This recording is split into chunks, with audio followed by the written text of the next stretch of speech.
Marty Stickney. Okay. Marty? You sort of touched on this. I'm actually very fearful of the bureaucratic branch of government that we've got just exploding. I used to work as an engineer in the electronics industry, medical devices. I saw the FDA come in, and they come in like they are a bunch of princes in charge of peasants, and they dictate things, and you have to abide by them, or you're out of business. And that's something I'm getting very fearful that we're turning into almost a feudal society where it's going to be the elite government types that are telling everybody else what to do. And it's not just that it's, as far as I'm concerned, out of their jurisdiction, because it's not interstate commerce that a lot of this is dealing with, but they're letting unelected people make the rules, and they're not, well, you brought the carbon dioxide thing up. They just decided to call that a pollutant, and they're using those kind of definitions to just oppress us with regulation.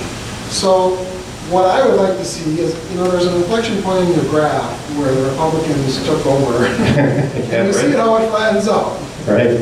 And I was very disappointed, I'll be honest, how that stopped, even though Republicans were still in control of Congress and ultimately the presidency. So,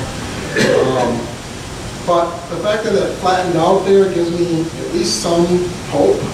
But one thing I would like to see is some sort of committee, if you can get the critical mass you need of new people, new blood, that's going to be looking at these departments, whole departments, and defunding them, like education, or well, the EPA might be another department that could just go away. I mean, at least take away their power. Very, very well said. Our system, our federal government was set up with a system of checks and balances. As the federal government has developed, I think it's quite obvious that there's not an adequate check on the federal bureaucracies, which, as you correctly point out, often become laws unto themselves, including the EPA. And let me just give one example there. About 3 months ago, the EPA said it is now going to follow new guidelines.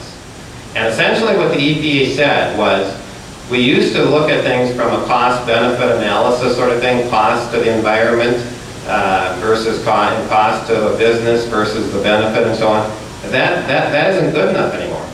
And so the EPA said we're now going to follow, and then they had a whole laundry list of new guidelines, one of which was environmental integrity.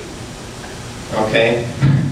You tell me, what is environmental integrity? I mean, it means whatever the EPA means it to mean. What the EPA was saying, we're going to do whatever we want. And businesses, whatever, I mean, look out. So how do we deal with that?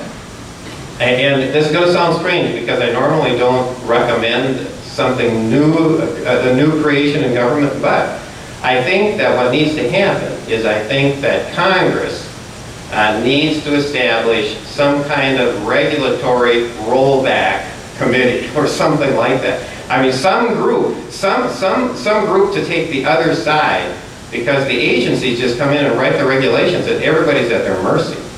So how do you control the regulators? Something to control the regulators. I think we need that.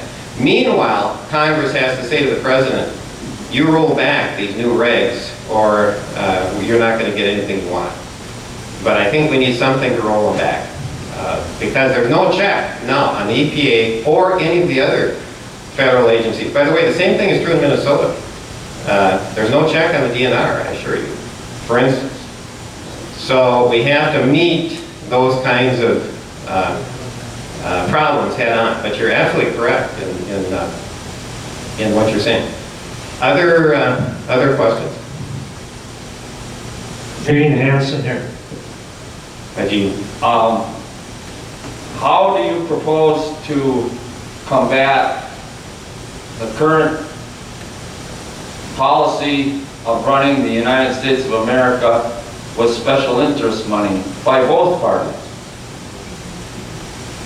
Gene, There are not many questions that you can ask me where I'm going to say, I don't have a clear answer for that, but you hit one of the very, very few. Because the problem, as I see it, is I think there is freedom of speech, and so I'm pretty reluctant to limit the freedom of people to speak or to donate or to form organizations and things like that. I'm not going to be quick to support various campaign finance laws because I think they very quickly trample on our freedoms. The flip side is I want to do my part in telling the public, where the issues are. And but let me just illustrate the problem I see with special interests, and because Gene is a farmer and I'm a farmer, I'm going to use farm groups as an example. All right. And I referred to Farm Fest. 2 years ago, I'm at Farm Fest, and this is what I heard. Farm Bureau, Farmers Union, pork producers, cattlemen, soybean growers, and a lot of these people are acquaintances of mine. They're at Farm Fest, and every spokesperson came up and said, well, we know there are going to be cuts, and so here's how we're going to minimize the cuts to agriculture. And do I object to that? Sort of. But I understand where they're coming from. But there was very little discussion, and I saw the opportunity, and so I thought I'm going to speak my piece, which I did. And so I went to the mic after every special, and these are special interest farm groups, okay, this is how they're operating, has spoken their piece, and I said, I'm really concerned about what we're saying here, because it's like the federal government is like a big train, and each one of us owns one car. Okay? And what we're talking about is how we're going to protect our car on this massive train. The problem is the train is going over a cliff.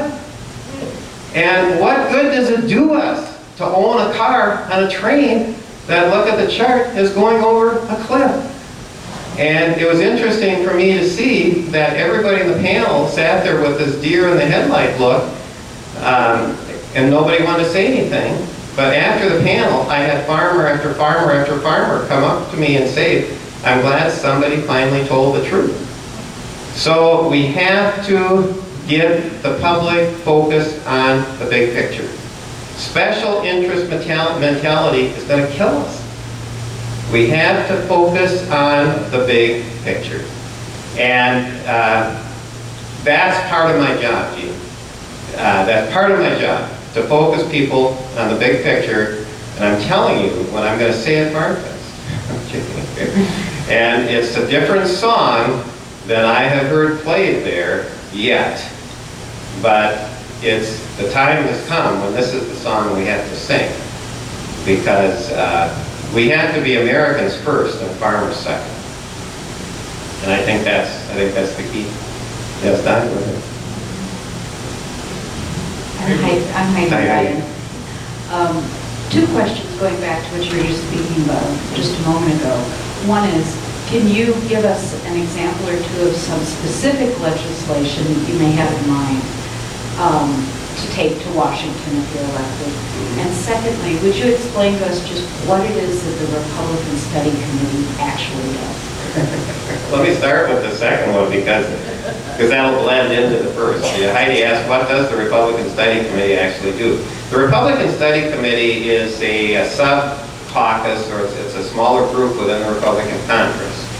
In D.C. it's called the conference, and St. Paul is called the caucus. Same thing. It's the group of Republicans. And the Republican Study Committee in Washington consists of about 80 people who, bigger than that, but there are about 80 people who agree with me we have to balance the budget in 5 years. And I want you to know, I used to say 6 years, but I started saying that 8 months ago, and 8 months later, I'm saying now we're down to 5. Plus, the Republican Study Committee has a budget that will balance the books in 5 years, and I want to be on board with them. So it's about 80 people. 2 years ago, it was only 35.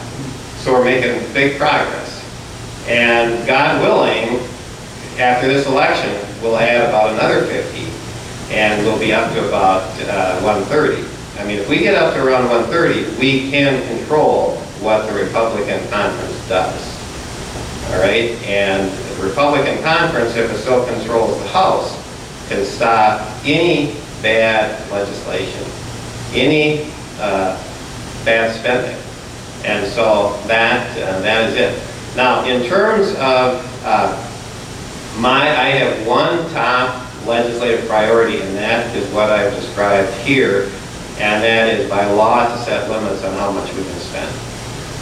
And if that doesn't get passed, Heidi, then what I'm going to do is I'm going to get as many Republican Study Committee members with me as possible, and we are going to set a budget and a limit saying, here's what we believe are the maximums that can be spent across the board and in every area. And I'm hoping that we as a group will agree to vote against anything that exceeds that. And if the conference is going to vote for the big spending